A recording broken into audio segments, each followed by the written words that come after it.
দুনিয়ার সব মসজিদই অনেক মর্যাদাশীল, কিন্তু সর্বশ্রেষ্ঠ মর্যাদাশীল মসজিদ হল মসজিদুল হারাম। সেখানে এক রাকাত 1,00,000 রাকাতের সমান। সেখানে একবার লা ইলাহা ইল্লাল্লাহ 1,00,000 লা ইলাহা ইল্লাল্লাহ সমান। মসজিদুল হারামে একবার সূরা ইয়াসিন পড়লে 1,00,000 সূরা ইয়াসিন শরীফের সওয়াব। মসজিদুল হারামে একবার দোয়া করলে 1,00,000 দোয়ার সওয়াব।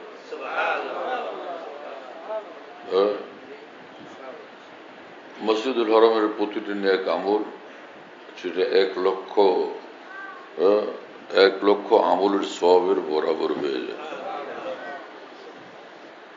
মসজিদুল হারামে কেউ একবার কানলো 1,00,000 কান্নার ফজিলত নসিব হয়। মসজিদুল হারামে এক সিজদা 1,00,000 সিজদার মর্যাদা নসিব হয়। এই জন্য আবার সে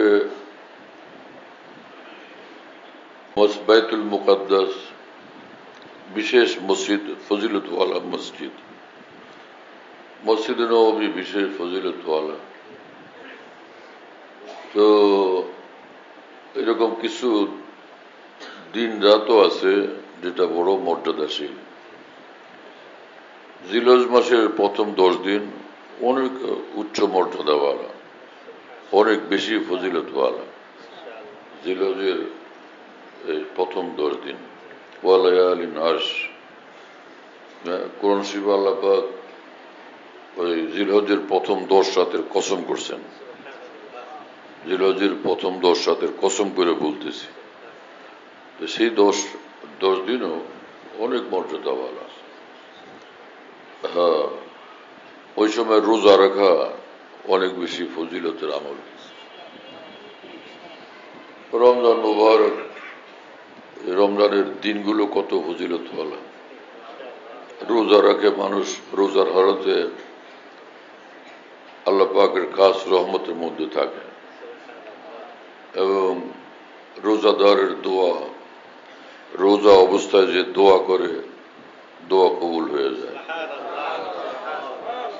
রোজাদারের দোয়ার উপরে ফেরেশতারা আমিন আমিন বলতে থাকে। মুসলমানের জিন্দগি আজীব, মুসলমানের জিন্দগি আজীব। ঈমানওয়ালার জিন্দগি বড় আজিমুশান।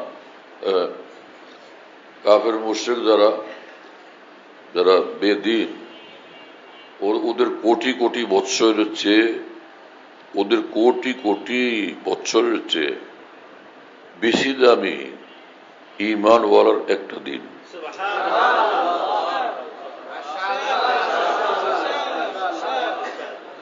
কাফের মুশরিকরা যদি কয়েক হাজার কোটি বৎসর জিন্দা থাকে, তো তার চেয়ে বেশি দামি এক ঈমানওয়ালার একটা দিন, এক ঈমানওয়ালার একটা রাত।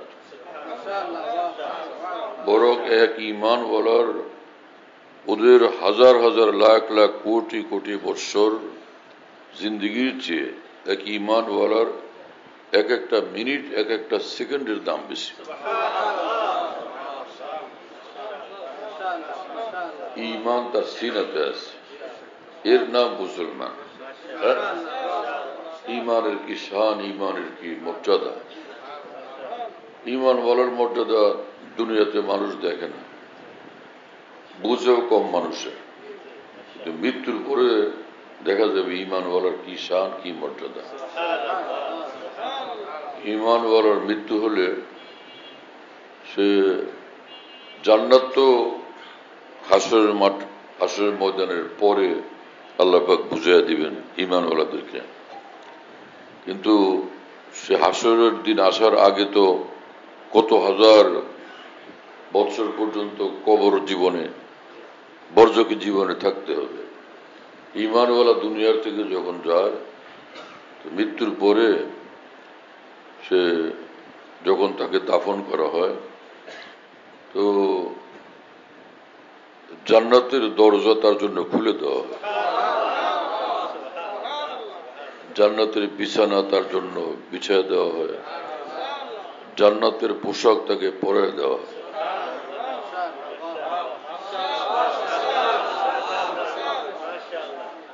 ঈমানওয়ালার কত শান, কত মর্যাদা।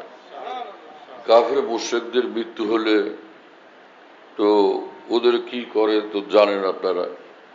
হ্যাঁ, ঈমানওয়ালার মৃত্যু হলে আল্লাহ পাকের নির্দেশ, ওর ইজ্জতের সাথে সম্মানের সাথে তোমরা কাঁধে তুলে নিয়ে আসবে আমার কাছে।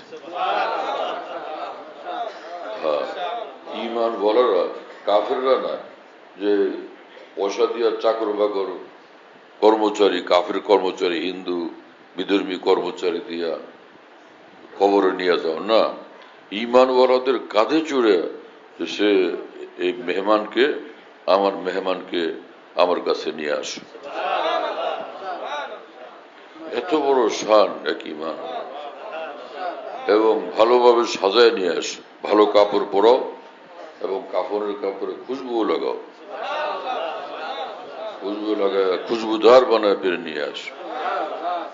কি আজীব কথা, সুবহানাল্লাহ।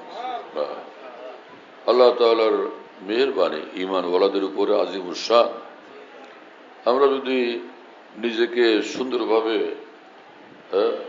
নেক আমলের দ্বারা সাজায় নিতে পারি, আল্লাহ পাকের নিকট ঈমানওয়ালার শান মর্যাদা অনেক ঊর্ধ্বে। দুনিয়ার রাজা বাদশারা জানেই না যে সম্মান মর্যাদা কাকে বলে। কতগুলো এই লোক তাদেরকে গার্ড অফ অনার দেয়, তো তারা খুব খুশি হয় যে আমার কি শান, আমার কি মর্যাদা। গার্ড অফ অনার দিলে এটা মানুষ মর্যাদা লাভ করে কিছুক্ষণের জন্য, কয়েক মিনিটের জন্য। আর ঈমানওয়ালা দিনরাত 24 ঘন্টা আল্লাহ পাকের নিকট মর্যাদাশীল।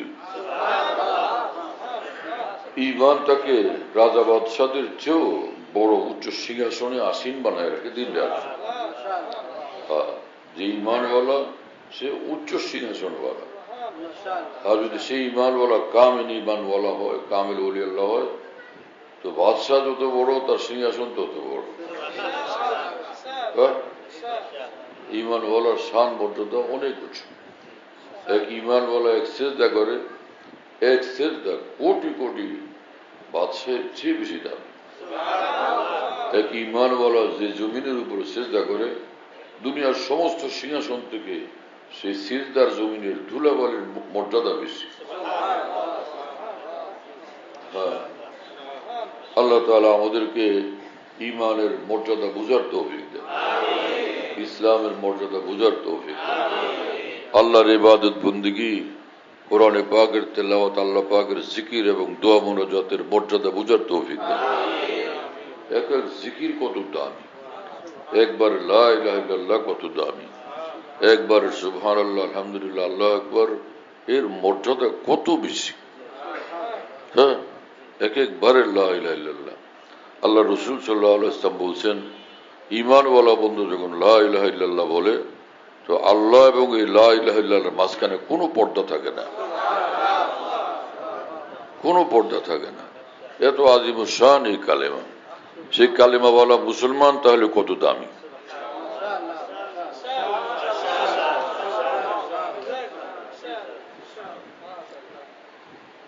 তো যে সকল দিন রাত অনেক মর্যাদাশীল, অনেক ফজিলতওয়ালা, তার মধ্যে একটা হলো শবে বারাআত। হ্যাঁ, একটা শবে কদর। মানুষে জানে না কারণে মানুষে বলে শবে বরাত, বলে না শবে বরাত, এরকম বলে। আসলে শব্দটা হলো বারাআত, আরবি লাইলাতুল বারাআত বা লাইলাতুল বারাআ। এই বারাআত মানে মুক্তি, বারাত মানে মুক্তি, লাইলাতুল বারাত মুক্তির রাত। এই রাত্রে ঘটে অনেক কিছু, তো এটার একটা অংশ বিশেষ দিয়া নাম রাখা হয়েছে। হ্যাঁ, এই রাত্রে ঘটে অনেক কিছু। আল্লাহর তরফ থেকে বান্দাদের জন্য রিজিক বরাদ্দ হয়, হায়াত, বেসুমার নেয়ামত, কত কিছু আল্লাহর তরফ থেকে নেয়ামত বরাদ্দ হয়। কত বান্দাদের আল্লাহ পাক এই রাত্রে জাহান্নাম থেকে মুক্তির ফয়সালা করেন। বেসুমার নেয়ামত দেন, বেসুমার রহমত দেন। এই নাম রাখার জন্য কোনো একটা লম্বা প্রোগ্রাম করতে হয় না, যে কোনো ভাবে একটা নাম রেখে দিলে হয়। আমি তো এখন ওই বাজার বাজারে যাই না, মার্কেটিংয়েও যাই না। দোস্তারা কিছু করে গিয়ে আমার তরফ থেকে সদরঘাট এক দোকান থেকে আমি বহু বছর আগে কাপড় চোপড় কিনতাম। ওই যে সেলসম্যান যে প্রধান, ও খুব ভালো ছেলে, ভীষণ কালো মানুষ, পান খায়, ঠোঁট লাল বানায় রাখে, লোক একদম কালো, সে কালো রঙের লোক। কথা বলে এত সুন্দর, আমি গেলে অনেক সম্মান করতো, ভীষণ মহব্বত করতো। তা আমি একদিন মহব্বতে করলাম, আপনার নাম কি? আমার নাম কালু।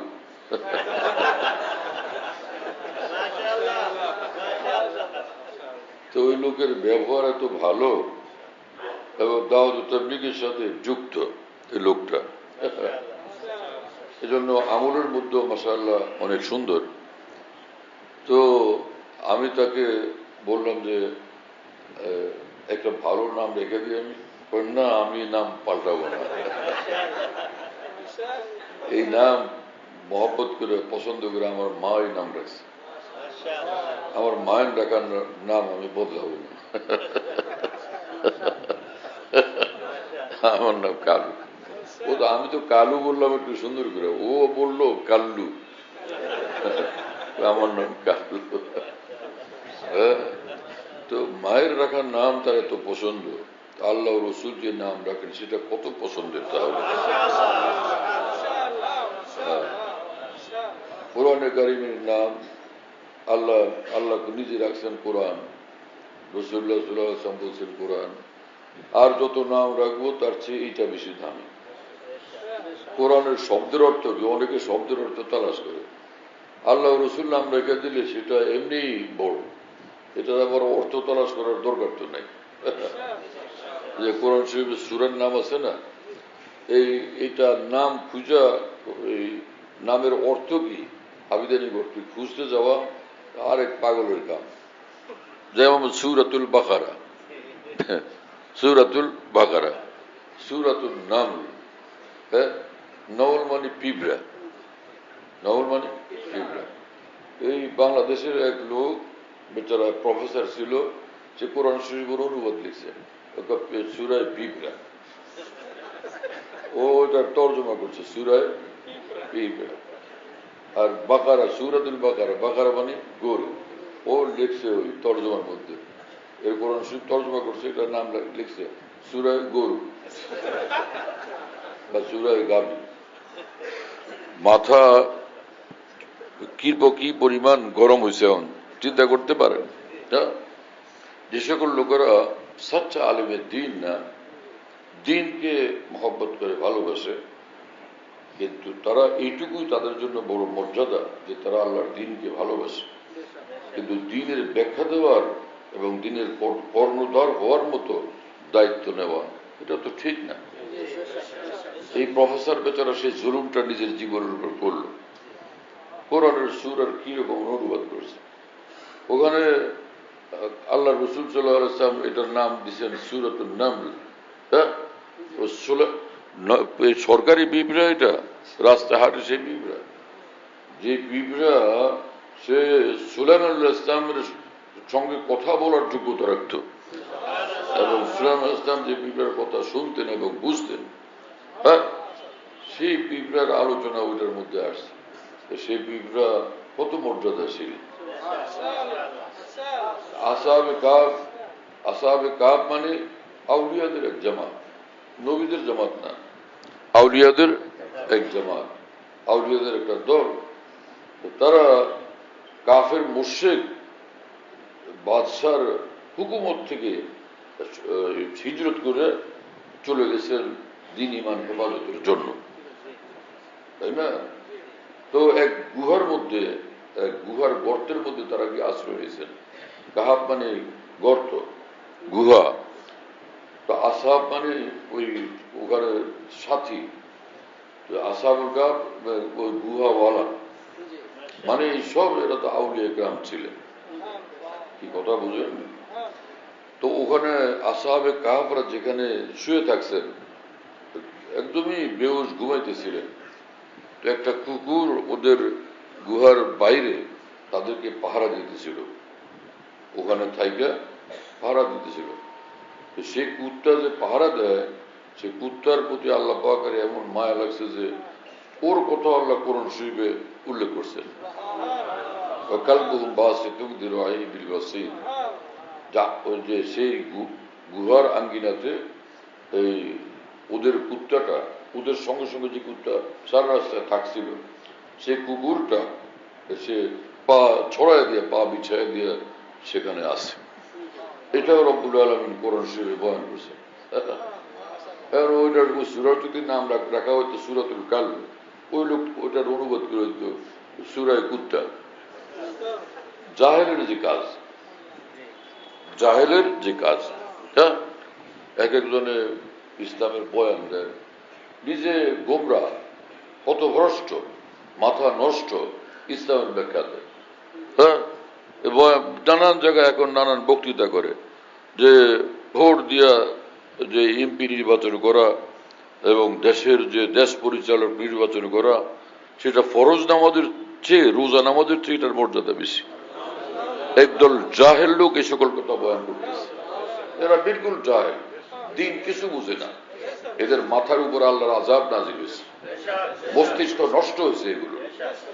হ্যাঁ, আদার ব্যাপারে জাহাজের খবর। হাতুড়ে ডাক্তার সে বলে যে আমি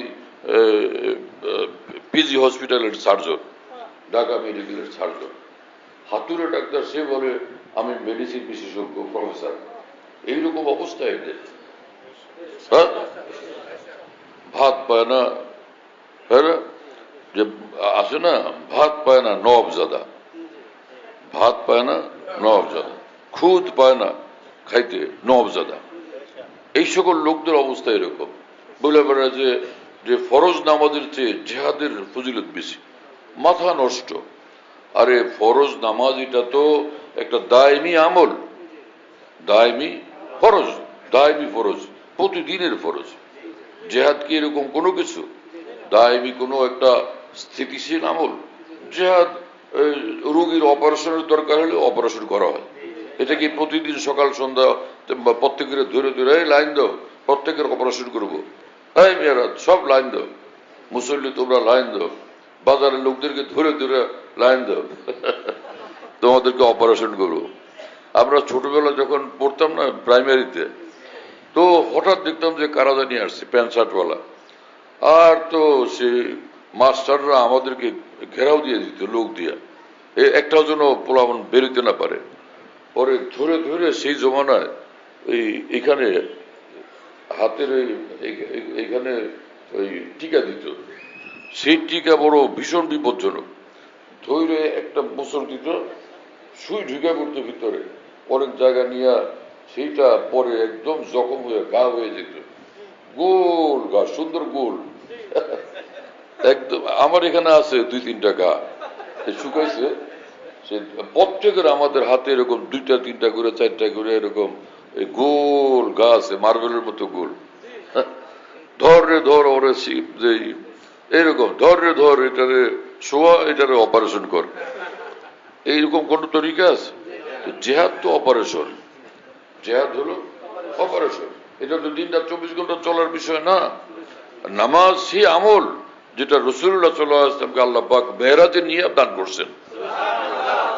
ইসলামের কোন আমল আল্লাহ তাআলা আসমানে মেরাজে নিয়ে দান করেন নাই। হ্যাঁ, রাসূলুল্লাহ সাল্লাল্লাহু আলাইহি ওয়াসাল্লামকে আল্লাহ পাক মেরাজে নিয়ে 5 ওয়াক্ত নামাজ দান করছেন। আর আল্লাহ তাআলা বলে দিয়েছেন পরিষ্কার ভাবে যে পড়বা 5 ওয়াক্ত, আমি সওয়াব দিব 50 ওয়াক্তের।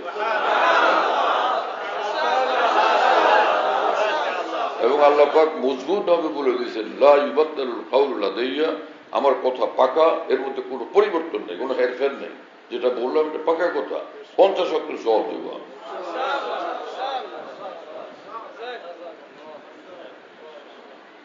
দ্বীনের ব্যাখ্যা করা অনেক বিজ্ঞ পাকা মজবুত উলামায়ে দ্বীনের কাজ, যে কোনো আলেমেরও কাজ না। এক আলেম আজান দিতে জানে, একজনে খালি 5 ওয়াক্ত নামাজ পড়াইতে জানে, হ্যাঁ না?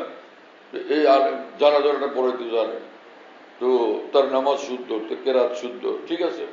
কিন্তু তার মানে এই যে সে ইমাম শাহরুল্লাহ দেহলভী, তার মানে সে কি ইমাম গাজ্জালী, তার মানে কি সে মুজাদ্দিদ আল ফিসানি?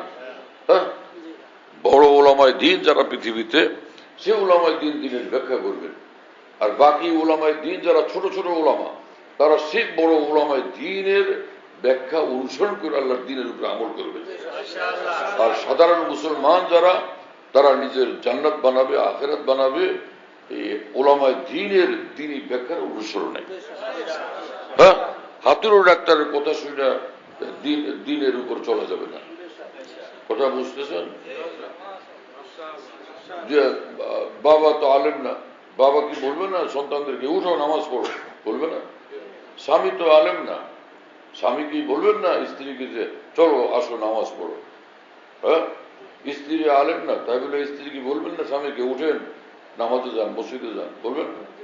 তার মানে হলো সব মুসলমান ভালো কথা বলবেন, দ্বীনের কথা বলবেন, কিন্তু কোরআন সুন্নাহর ব্যাখ্যা উলামায়ে দ্বীন থেকে তারা নেবেন, কোরআন সুন্নাহর সহি ব্যাখ্যা।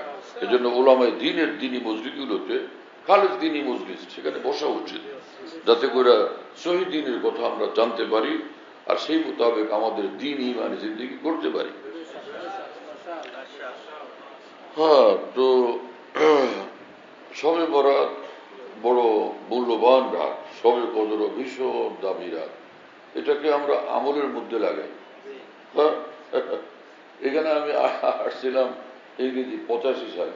আরে বাপরে বাপ, সে আমি মানুষ একলা, আর পুরা এলাকাবাসী, মহল্লাবাসী, গেন্দারিয়াবাসী, ঢাকাবাসী যেন সব এক হয়ে আছে, আর একলাই যেন আমাদের যুদ্ধ করতে হবে।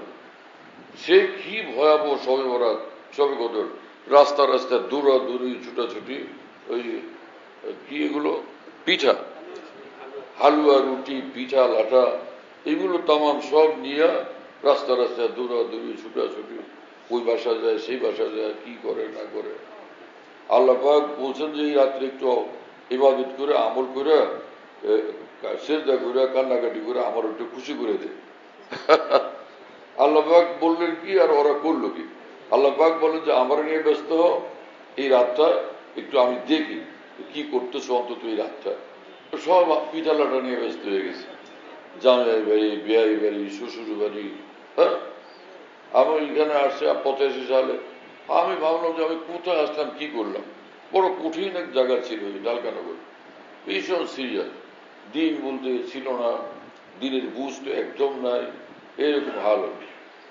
তো তাও এই পরিস্থিতি বছর খানেক আমি বয়ান করলাম, জুমার দিনে, জুমার আগে বয়ান করতাম, আর রাত্রিবেলা প্রতিদিন এশার নামাজের পরে এখানে আমি মসজিদের দর্শে হাদিস পেশ করতাম, মানুষ বসতো, মহব্বত করত। এক বছর খানিক পরে বা আর একটু পরে আমি এলাকার কিছু লোক টোক ছিল, তা আমি তাদের বললাম, ভাই আমি যে কথাবার্তা বলি আপনারা বুঝেন তো না? আমি কি বুঝাই বলতে পারি? এই আমি এই চিন্তায় বললাম যে ভাই আমি বলতেছি তারা বুঝতেছে কি না। তো তখন আমি শুদ্ধ ভাষায় বয়ান করতাম, কথা বলতাম, একদমই শুদ্ধ ভাষা। পরে তারা আমাকে বলে কি হুজুর আপনি যে বয়ান করেন দেখি যে দূর দূর থেকে শিক্ষিত করে আইসা খুব মনোযোগ দিয়ে শোনে, এবং চেহারা দেখলে বুঝি ওরা খুশি হয়েছে। তাতে আমরা বুঝি যে আপনি ভালো বয়ান করেন। কিন্তু আমরা তো মূর্খ মানুষ, আমরা শ্রমিক ট্রমিক কাম কাজ করে খাই, ঠেলা গাড়ি চালাই, রিক্সা চালাই, এরকম আমরা তো আর বুঝি না জিনিসটা কি। আমরা আল্লাহ এত কষ্ট করে আমি বলি, তারা বুঝে না, তো কি হইল, কি পরিস্থিতির শিকার আমি ছিলাম বলেন। পরে আমি এই যে শুদ্ধ মধ্য বাদ দিয়ে এখন যেরকম সাদা মাটা কথা বলি, আলহামদুলিল্লাহ এখানে এই অভ্যাসটা আমি চেষ্টা করে এই অভ্যাসটা তৈরি করছি, যাতে সকল স্তরের মুসলমান ভাইরা কথাগুলো বুঝতে পারে। কি একটা অবস্থার মধ্যে, হযবরল হালতের মধ্যে এখানে আসছিলাম, কিন্তু আল্লাহ পাকের রহমত যে এই এলাকা আমার উপরও, এলাকাবাসীর উপরও এদেরকে কথা বুঝায় বললে তারা মেনে নিতেন। এই যখন আমি বুঝায় বুঝে এক এক বিষয় বলতে থাকলাম, আগে তো কত যে বলতাম আমি এই সকল বিষয়, এই এক এক মৌসুম আসলে বুঝাইতেই থাকতাম, বলতেই থাকতাম, কোনো হইচই না করে শান্তভাবে আলহামদুলিল্লাহ বোঝানোর চেষ্টা করতাম। তো তাদেরকে বুঝায় বলতাম যে আল্লাহ রসুল এটা পছন্দ করেন আর সমাজের লোক এটা পছন্দ করে। আজকে রাত্রে আল্লাহ রসুল পছন্দ করেন তোমরা জিকির করো, তোমরা নামাজ পড়ো, তোমরা ইবাদত করো, এটা হলো আল্লাহ রসুলের পছন্দেরটা। আর মানুষ, এলাকার মানুষ ঠিক করে নিচ্ছে আমাদের পছন্দেরটা হলো আজকে রাত্রে পিঠা লাঠা, আতশবাজি, ছুটাছুটি, দৌড়াদৌড়ি, হালুয়া রুটি, হ্যাঁ, সিন্নি সালাদ।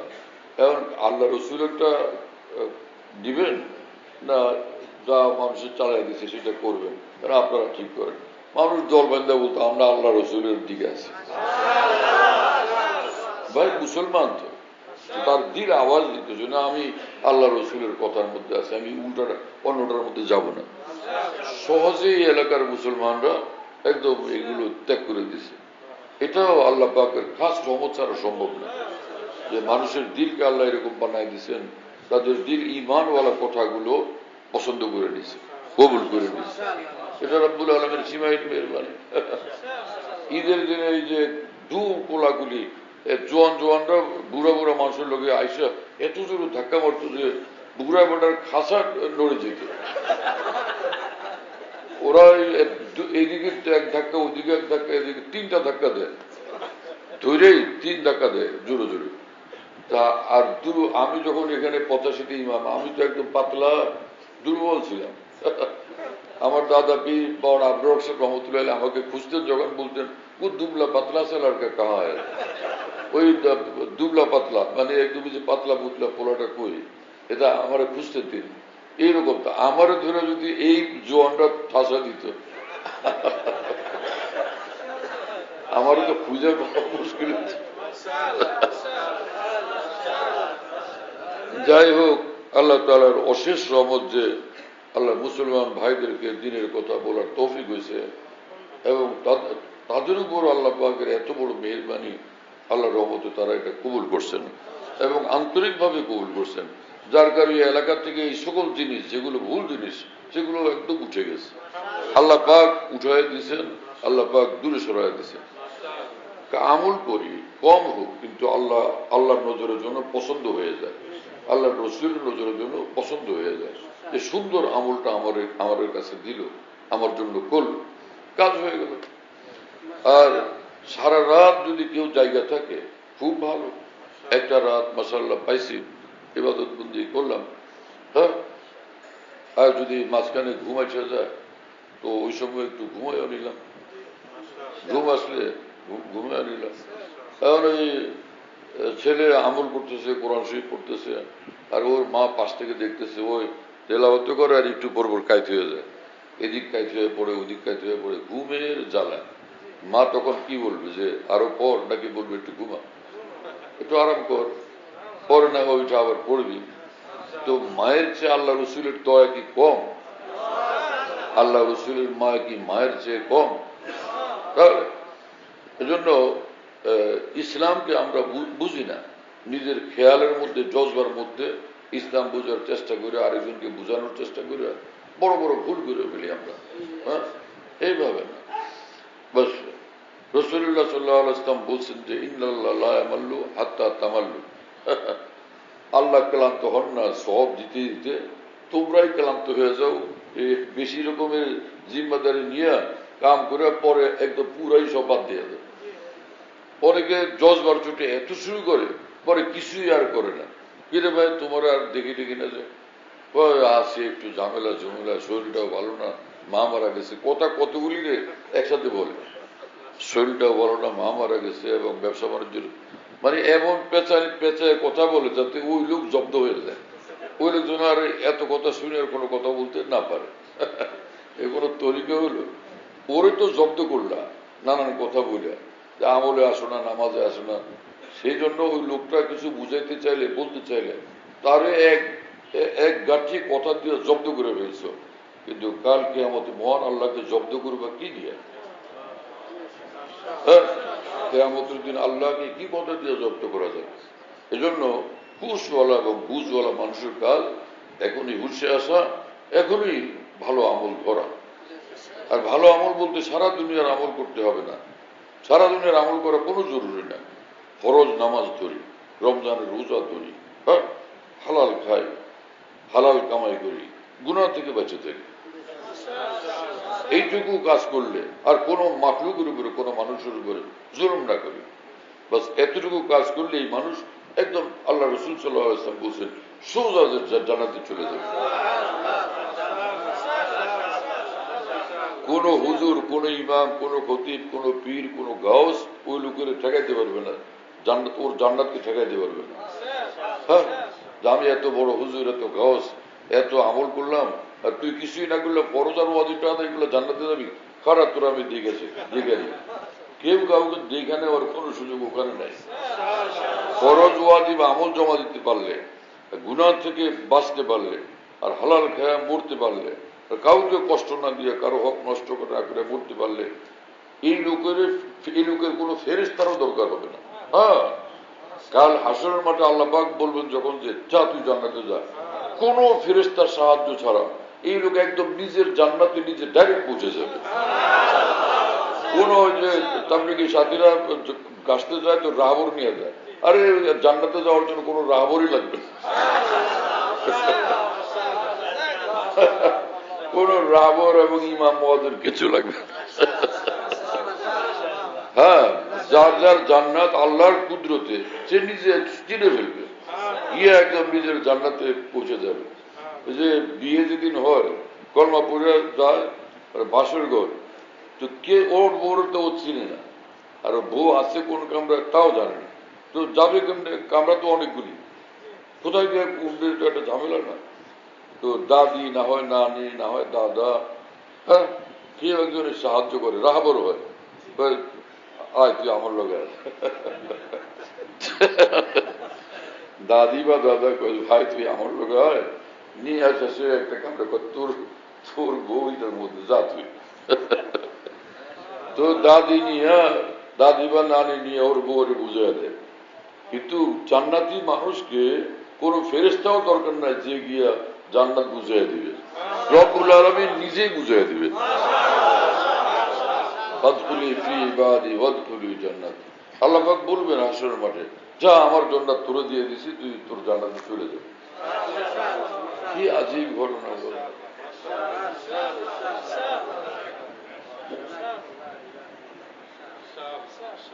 আমি দ্বীনের কথা কোনো দলের জন্য বলি না, কোনো হুজুর কেবলাদের জন্য বলি না, কোনো পার্টির জন্য বলি না।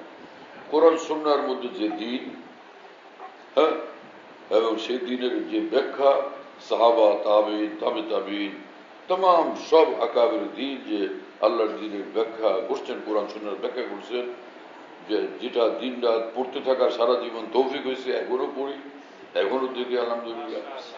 সেই বিশাল মহাসাগর থেকে যা কিছু আল্লাহ পাক মণিমুক্তা উদ্ধার করে নিয়ে আসার তৌফিক দিয়েছেন, সেগুলো আপনাদের সামনে পেশ করি, সেগুলো মুসলমানদের সামনে পেশ করি। আলহামদুলিল্লাহ সব জায়গায় মুসলমান ভাই বোনেরা শুনে খুশি হন এবং আমাকে দোয়া করেন। হ্যাঁ, যারা গুমরা লোক, ওরা গুমরাহিতে লিপ্ত হয়েছে, ঠিক আছে, মানে এটা গুমরাহিতে লিপ্ত লোক, কিন্তু সে তো আমার মুসলমান ভাই, তার গুমরাহি থাকুক, সে গুমরা থাকুক, সে জাহান্নামে যাক, এটা আমরা কেন চাইব? আমার এই ভাইও যাতে ভুলটা থেকে মুক্ত হয়ে জান্নাতের দিকে আসতে পারে, সেটা আমরা চাইব না। বাস যার যার জায়গা থেকে নিজের ভুলগুলোকে আমরা চিহ্নিত করি, ভুলগুলো থেকে বের হইয়া একদম খাঁটি সুন্নত মোতাবেক, দিন মোতাবেক, শরীয়ত মোতাবেক আমরা চলি, যাতে আমরা সবাই একদম সবাই, হ্যাঁ, যে যারা পছন্দ করেন আর নাই করেন, কিন্তু আমরা সবাই যেন একসঙ্গে গিয়ে জান্নাতুল ফিরদাউসে একত্রিত হইতে পারি। এটা এইরকম যে এমনি কিন্তু নিজের এলাকার নিজের দেশে থাকলে অনেক মানুষ অনেকের পছন্দ করে না, সালাম দেওয়া লাগবে কারণ একটু এড়ে যায় যে ওনারা আবার সালাম দেবো, এটা কেমন হয়, এরকম করে। কিন্তু হজে গিয়ে ওইখানে দেখা সাক্ষাৎ হয়ে যায়, তো ভাই আসেন কেমন, হজে গিয়ে আপোষে দেখা সাক্ষাৎ হয়ে যায়, আল্লাহর ঘরে গিয়ে দিলটাও একটু বড় হয়ে যায়, একজন আরেকজন ভাই কেমন আছেন এমন জড়ায় ধরে যে 20 বছর যাবৎ যে জড়ায় ধরে নেই 20-25 বছর যাবৎ আজকে সেটা উসুল করে নিয়ে যায় একবারই এমন গলায় জড়ায় ধরে 25 বছর 30 বছরের টা আজকে উসুল করে এত মহব্বত করে একজন আরেকজনকে একই রকম যেন আমরা জান্নাতুল ফিরদাউসে গিয়া একত্রে হয়ে গলাগলি করতে পারি যে বাইরে ওখানে যাই করছস না করছস তোর লোক আমি যা করছি না করছি দয়া করছেন আল্লাহ তুইও জান্নাতে আমিও জান্নাতে আর পাইলাম তো পাইলামই জান্নাতুল ফিরদাউস তুইও পাইলে আমিও পাইলাম সেই দিন আল্লাহ আমাদের দেখার তৌফিক দিলেন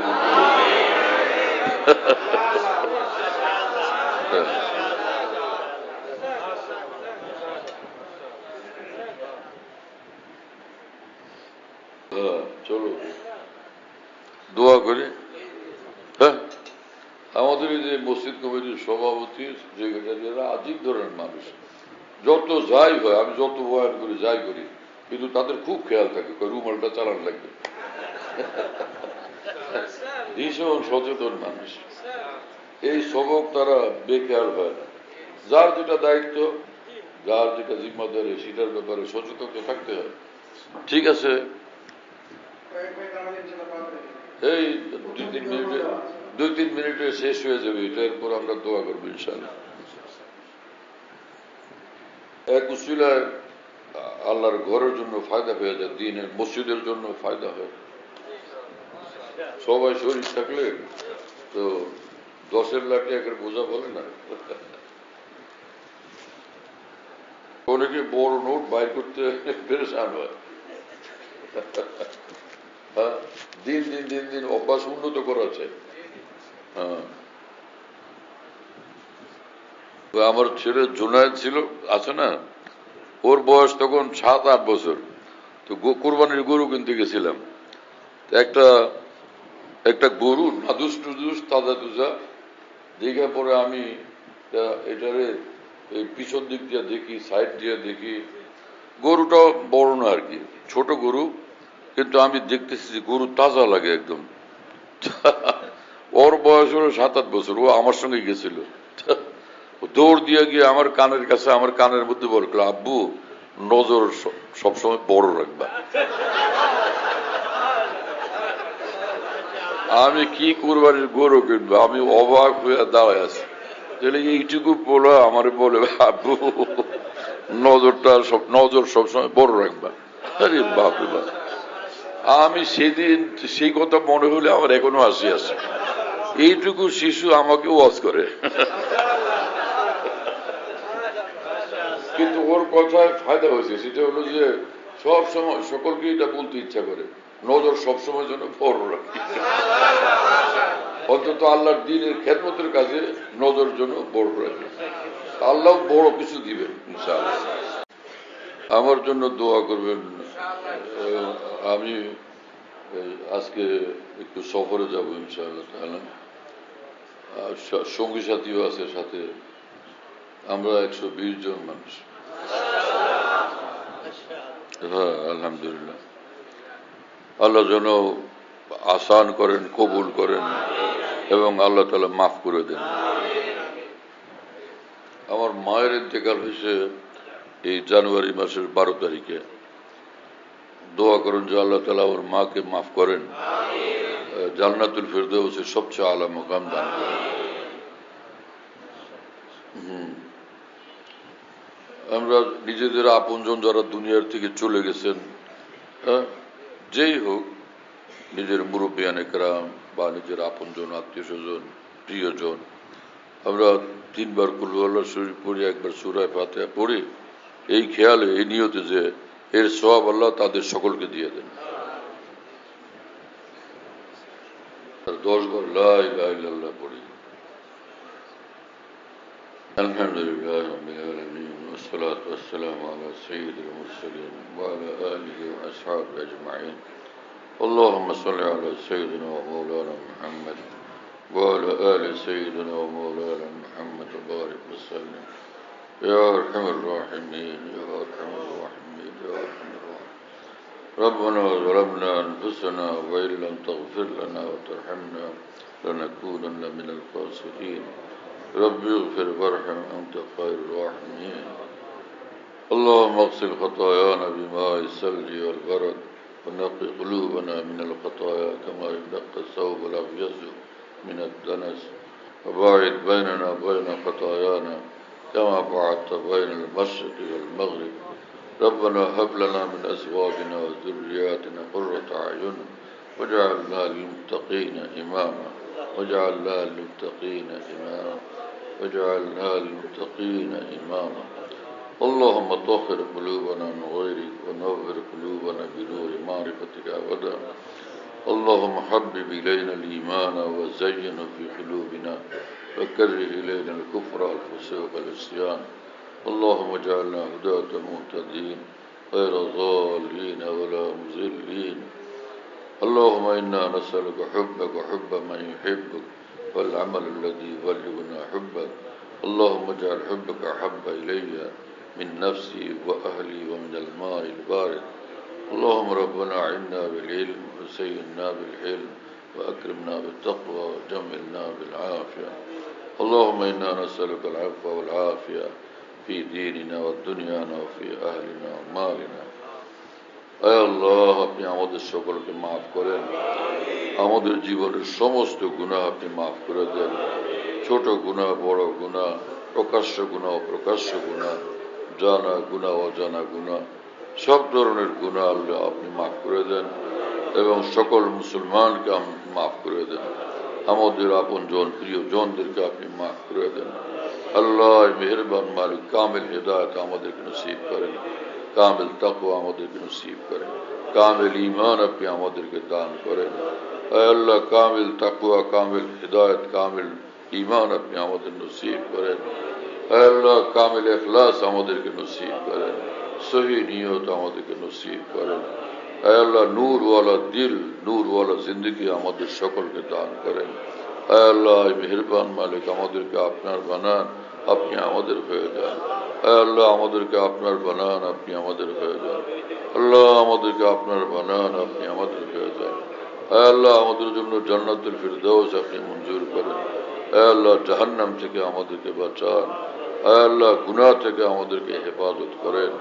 নফসে শয়তানের ধোঁকা থেকে আমাদেরকে বাঁচান সকল নাফরমানি সকল গুমরাহি থেকে আমাদেরকে হেফাজত করেন সকল মুসলমানকে হেফাজত করেন আয় আল্লাহ আমাদের জন্য সকল মুসলমানের জন্য হেদায়েতের রাস্তাকে সহজ করে দেন আয় আল্লাহ হেদায়েতের রাস্তাকে আমাদের জন্য স্পষ্ট করে দেন আয় আল্লাহ অন্ধকার থেকে আমাদেরকে মুক্তি দান করেন হক কবুলের তৌফিক দেন হেদায়েত কবুলের তৌফিক দেন ভালো জিনিসকে গ্রহণ করার তৌফিক দেন ভালো আমলের তৌফিক দেন আপনার সঙ্গে ভালো সম্পর্ক পয়দা করার আমাদেরকে তৌফিক দেন আল্লাহ আপনার সঙ্গে সর্বোচ্চ ভালো সম্পর্ক আমাদেরকে দান করেন আয় আল্লাহ আপনার মহব্বত মারিফত আমাদের সিনাতে দান করেন আয় আল্লাহ জিন্দগিকে আপনার বন্দেগী বানায়া দেন আয় আল্লাহ আমাদের উপর আপনি রাজি খুশি হয়ে যান আমাদের যার যার যত নেক উদ্দেশ্য আছে আপনি পুরা করে দেন সব মুশকিল সকলের আসান করে দেন সব পেরেশানি আপনি দূর করে দেন সব বালা মুসিবত থেকে আপনি হেফাজত করেন যে কোনো দুর্ঘটনা থেকে হেফাজত করেন আয় আল্লাহ আমাদের মধ্যে যারা অসুস্থ এবং আমাদের আপনজন প্রিয়জন আত্মীয় স্বজন বন্ধু বান্ধবের মধ্যে যারা অসুস্থ সারা জাহানের মুসলমানদের মধ্যে যারা অসুস্থ আছে আয় আল্লাহ সকল অসুস্থ মানুষদেরকে আপনি সুস্থ করে দেন সকলকে সুস্থতা দান করেন পরিপূর্ণ সুস্থতার সঙ্গে দীর্ঘ নেক হায়াত দান করেন এবং খুব নেক আমলের তৌফিক দান করেন গুনাহমুক্ত জিন্দেগি আমাদেরকে দান করেন আয় আল্লাহ আমাদের অন্তরের গুনার প্রতি যত ঝোঁক প্রবণতা এগুলোকে হেদায়েত আর নূর দ্বারা আপনি পরিবর্তন করে দেন নেক আমলের তৌফিকের দ্বারা আপনি পরিবর্তন করে দেন اللهم اجعل وساوس قلبي خشيتك وذكرك واجعل همتي وهواي فيما تحب وترضى আয় আল্লাহ মেহেরবান মালিক ঈমানকে আমাদের অন্তরে সবচেয়ে প্রিয় বানায়া দেন আয় আল্লাহ তাকওয়াকে সবচেয়ে প্রিয় বানায়া দেন আপনার মহব্বতকে অন্তরে সবচেয়ে প্রবল করে দেন اللهم حبب إلينا الإيمان وزينه في قلوبنا وكره إلينا الكفر والفسوق والعصيان আয় আল্লাহ গুনাহ এবং নাফরমানিকে আমাদের অন্তরে প্রচন্ডভাবে ঘৃণিত বানায়া দেন আয় আল্লাহ গুনার প্রতি আমাদের প্রচন্ড ঘৃণা পয়দা করে দেন তীব্র ঘৃণা পয়দা করে দেন। আল্লাহ নাফরমানির সব রাস্তা থেকে বাঁচা আমাদের জন্য আসান করে দেন, সমস্ত মুসলমানের জন্য আসান করে দেন। আল্লাহ আমাদের দেশটার উপর রহমত নাজিল করেন। আল্লাহ तमाम ফিতনা ফাসাদ আপনি খতম করে দেন। আল্লাহ জুলুমবাজদেরকে জুলুম থেকে বিরত হওয়ার তৌফিক দেন। হক ওয়ালাকে হক নিয়ে নেক আমল নিয়ে আরো আগে বাড়ার জন্য তৌফিক দান করেন। রাষ্ট্র চালানোর জন্য ভালো মানুষদেরকে আপনি কবুল করেন, দেশপ্রেমিকদেরকে আপনি কবুল করেন, যোগ্য লোকদেরকে আপনি কবুল করেন, যারা সুন্দরভাবে দেশ চালাতে জানবে এবং যারা মানুষের উপর জুলুম করবে না, অত্যাচার করবে না, দ্বীন ইমানের জন্য ক্ষতিকর হবে না, ইসলাম ওয়ালাদের জন্য এবং দ্বীনি মাদ্রাসা দ্বীনি মার্কাজ সমূহের জন্য ক্ষতিকর হবে না, এমন লোকদেরকে রাষ্ট্র চালানোর আপনি দায়িত্ব দান করেন। যাদের দ্বারা দেশের ক্ষতি হবে, দেশের মানুষের ক্ষতি হবে, জুলুম হবে, এরকম লোকজন কোনোভাবে ক্ষমতা যেতে না পারে। আল্লাহ এই দুয়ার আমাদের দেশের জন্য কবুল করেন, সমগ্র মুসলিম বিশ্বের জন্য, সমগ্র পৃথিবীর জন্য আপনি কবুল করেন। অমুসলিম দেশ দুনিয়াগুলোকে আপনি মুসলমান বানায় দেন, আমেরিকাকে মুসলমান বানায় দেন, চীনকে মুসলমান বানায় দেন, যে সকল অমুসলিম দেশ আছে এদেরকে মুসলমান বানায় দেন। আল্লাহ যে বড় বড় পরাশক্তি আছে এগুলোকে ইসলামের পরাশক্তি আপনি বানায় দেন। আল্লাহ মুসলিম দেশগুলোকে বড় বড় শক্তিশালী দেশ আপনি বানায় দেন। মুসলমান দেশগুলোকে, প্রতিটি মুসলিম দেশকে কিয়ামত পর্যন্তের জন্য ফাতেহ এবং গালেব বানায় দেন। ঈমান নিয়ে দ্বীন নিয়ে মুসলিম দেশগুলো কিয়ামত পর্যন্ত বিজয়ী থাকতে পারে আপনি কবুল করেন। দুশ্মনদেরকে কিয়ামত পর্যন্তের জন্য আপনি পরাজিত করেন, পদদলিত করেন এবং পদানত করে দেন। আল্লাহ যত লাইনে দ্বীনের খেদমত হইতেছে ভুল ত্রুটিগুলো আপনি মাফ করে দেন এবং সংশোধন করে দেন এবং শহীদ দ্বীন নিয়ে আমাদেরকে দ্বীনের কাজ করার জন্য তৌফিক দেন এবং কবুল করেন। আল্লাহ মেহেরবান মালিক আমাদের হায়াতে বরকত দান করেন, রিজিকে বরকত দান করেন, মাল দৌলতে বরকত দান করেন, ইজ্জত সম্মানে বরকত দান করেন, সকলের রোজগারে বরকত দান করেন, সকলের সারা বিশ্বের সকল মুসলমানের ব্যবসা বাণিজ্যের মধ্যে বরকত দান করেন, অকল্পনীয় অভাবনীয় অফুরন্ত বরকত দান করেন। দ্বীন ও ঈমানের রাস্তায় আমাদের অনেক উন্নতি অগ্রগতি দান করেন। দিন দিন প্রতিদিন যেন আমাদের দ্বীনের উন্নতি হয়, ঈমানি উন্নতি হয়, আপনি এইভাবে আপনি আমাদেরকে কবুল করেন। আফিয়তের জিন্দেগি দেন, আফিয়তের দুজাহান আপনি দান করেন, আফিয়তে দাঁড়াইন ফলাহে দাঁড়াইন আপনি মঞ্জুর করেন। সারা দুনিয়াতে যারা দ্বীনের কাজে আপনার বন্দারা মশগুল আছেন তাদেরকে আরো বেশি ইখলাসের সাথে, আরো ভালোভাবে, আরো সুন্দরভাবে, আরো সহি দ্বীনি বুঝ নিয়ে দ্বীনের কাজ করার, দ্বীনের খেদমত করার জন্য তৌফিক দান করেন। ইয়া রাব্বাল আলামিন, ইয়া আরহামার রাহিমিন। আমাদের আপন জনরা, প্রিয় জনরা যারা দুনিয়ার থেকে চলে গেছেন তাদের সকলকে মাগফিরাতে কামেলা দান করেন। আল্লাহ যাদের মা বাপ নাই, দাদা দাদি নাই, বা যারা মুরব্বিয়ানে কেরাম নাই দুনিয়ার থেকে চলে গেছেন, আপন জনরা চলে গেছেন, সকলকে মাগফিরাতে কামেলা দান করেন। আল্লাহ সম্পূর্ণ ক্ষমা করে দেন সকলকে, সকলের জন্য জান্নাতুল ফিরদাউস নসিব করেন, জান্নাতুল ফিরদাউসের আলা মাকাম দান করেন। কয়েকদিন আগে আমার মা চলে গেছেন, আল্লাহ তাকেও কামেল মাগফিরাত দান করেন, জান্নাতুল ফিরদাউসের সবচেয়ে উচ্চ মাকাম আপনি নসিব করেন। বাবা হায়াতে আছেন, তাকে সুস্থ করেন। আল্লাহ লক্ষ্মীপুরের এক আলেমে দ্বীন সেন্ট্রাল হসপিটালে ভর্তি, তার বিবি অনেক অসুস্থ, আল্লাহ তাকে পূর্ণ সুস্থ করে দেন। আমার জানা অজানা যত রোগীরা আছেন যাদের কথা জানি না কিন্তু তারা অসুস্থ, আল্লাহ এদের সকলকে আপনি সুস্থ করে দেন। ছোট বাচ্চারা অনেকে অসুস্থ, তাদেরও সুস্থ করে দেন। যারা মুরব্বী মানুষ অসুস্থ তাদেরকেও সুস্থ করে দেন। আমাদের এই মহল্লার উপরে সীমাহীন রহমত নাজিল করেন। আল্লাহ আপনি এই মহল্লাবাসীর উপরে সীমাহীন রহমত নাজিল করেন। ঘরে ঘরে শান্তি, রহমত, বরকত, নূর নাজিল করেন। প্রতিটি ঘরের প্রতিটি মানুষকে শান্তি দেন, ইজ্জত দেন, সম্মান দেন, আপসে মিল মহব্বতে থাকার জন্য কবুল করেন। আল্লাহ ঢাকাবাসীর উপর খাস রহমত নাজিল করেন, সমগ্র দেশবাসীর উপর খাস রহমত নাজিল করেন। আল্লাহ নিজ দয়াতে আমাদের দোয়া মোনাজাতকে কবুল করেন। আপনার অনেক সুন্দর সুন্দর মহিমান্বিত নামের বরকতে আমাদের দোয়া মোনাজাতকে কবুল করেন। اللهم ربنا تقبل منا إنك أنت السميع العليم وتب علينا إنك أنت التواب الرحيم سبحان ربك رب العزة عما يصفون وسلام على المرسلين الحمد لله رب العالمين صلى الله على النبي الكريم। আমাদের ঢালকানগর খানকাহে যেখানে আমি আছি, আমাদের এখানে যদিও খানকাহে আমদাদি আসামি আছে কাছাকাছি আরেকটা আছে, তাই না? তো আমরা এখানে এই নামে এখন এটাকে বলি যে খানকা ইয়াদগারে হাকিমুল উম্মত।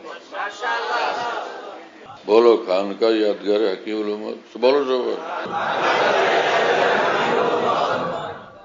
খানকা ইয়াদগারে হাকিমুল উম্মত, মনে রাখো, বলো খানকা ইয়াদগারে হাকিমুল উম্মত। হাকিমুল উম্মতের স্মৃতি এখানে স্মরণকারী খানকা। হ্যাঁ, হাকিমুল উম্মতের কথাবার্তায় আলোচনা হয় আলহামদুলিল্লাহ। একটা নাম, কিন্তু তামাম আকাবের কথাই আলোচনা হইতে থাকে আলহামদুলিল্লাহ। বাইতুল হক জামে মসজিদ, ছাপড়া মসজিদ বলে, 5 তলা বিল্ডিং, ওটার নাম ছাপড়া মসজিদ। সেই পুরানো নাম এটা আছে। তো ছাপড়া মসজিদ, সেখানে মাসিক ইজতেমা হয় প্রত্যেক ইংরেজি মাসের 2য় বৃহস্পতিবার। আসর থেকে শুরু হয়, রাত 10টা পর্যন্ত, 10:30 পর্যন্ত হয়। তো ওখানে শরীক হওয়ার জন্য চেষ্টা করবেন ইনশাআল্লাহ। খানকা বিডি এই অ্যাপস, এটা খুলতে পারলে ওর মধ্যে বয়ান, কবিতা, বুকস ইত্যাদি সব একসঙ্গে পাওয়া যায়। খানকা বিডি হলো এরকম, স্পেলিং হলো KHANQAH,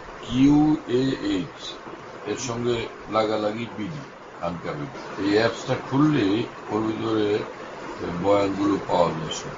এটা ডাইরেক্ট শোনা যায় কি, এবং ডাইরেক্ট শোনা যায়। হযরতুল্লাহ দামাত বারাকাতুহুর বয়ান, যেখানে বয়ান করেন, সব বয়ান নেটের মাধ্যমে, টেলিগ্রামের মাধ্যমে পাওয়া যাচ্ছে। হযরতুল্লাহ দামাত বারাকাতুহু যখন বয়ান করেন, বয়ানটা আমরা দেশ বিদেশ থেকে, দুনিয়ার যে কোনো জায়গা থেকে আমরা পেতে পারি।